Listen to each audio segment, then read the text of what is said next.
25th annual. How long have we been doing this, Chris? 26 long time. times. Long time ago. I was with Chris the first year we started this. And I joined Normal back in 1976, back when I was in Missouri. Gave me St. Louis coordinator, co-coordinator, and was doing radio interviews in 1979 about medical marijuana. And I told a woman this a couple of years ago up here in Minneapolis, and she told me, I didn't know medical marijuana was an issue.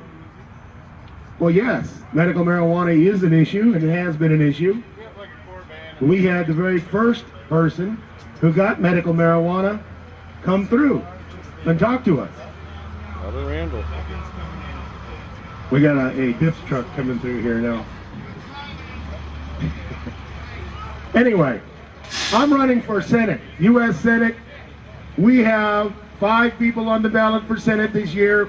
I'm the only senator who's going to call for legalization of marijuana.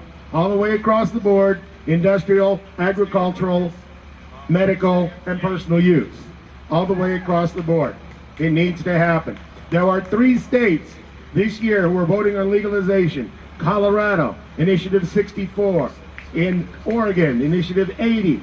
And in Washington, I-502. The best one is Oregon. But all 3 states are voting for legalization. Arkansas, Southern Arkansas is voting for medical marijuana.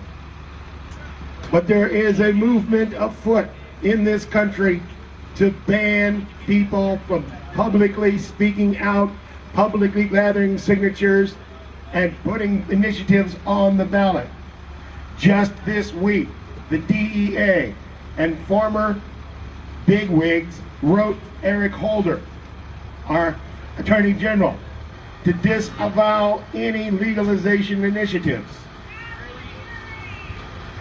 Governor Dayton, before he became governor, met with the Police Officers Association and let them know that no medical marijuana bill would come across his desk that he would sign. Ladies and gentlemen, when you have police officers, DEA agents telling the government how to do its business, by definition, you live in a police state. You no longer have democracy. And that's exactly what they want. Recently, a man, Brandon Raw, was put into medical detention just for the things he wrote on Facebook. We have a presidential candidate whose store was raided, charged with terrorism.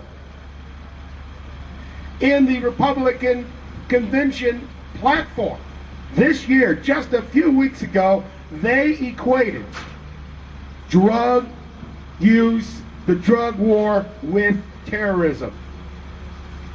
Because of Amy Klobuchar and other senators and representatives like her, they support the NDAA, the National Defense Authorization Act.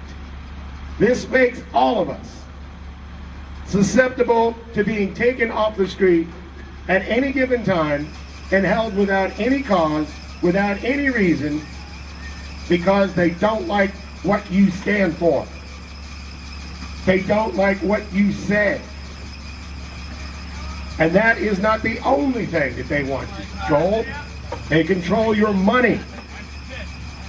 Just this week, Ben Bernanke, the Fed chairman, said that they were going to have quantitative easing infinity. Ladies and gentlemen, the Federal Reserve is not a part of our government. It is a private banking cartel. That's exactly what it is, a private bank that lends the government money that we must pay back to them at interest. We have a national debt program problem in this country, and it is a program, because they just want to continue to spend and spend and spend. And they don't want to tell you the truth that somebody's going to have to pay for it. Well, we the grassroots party, myself, Tim Davis, and our presidential candidate, Jim Carlson, have an idea. Legalize hemp. Legalize marijuana. That's going to give you some revenue.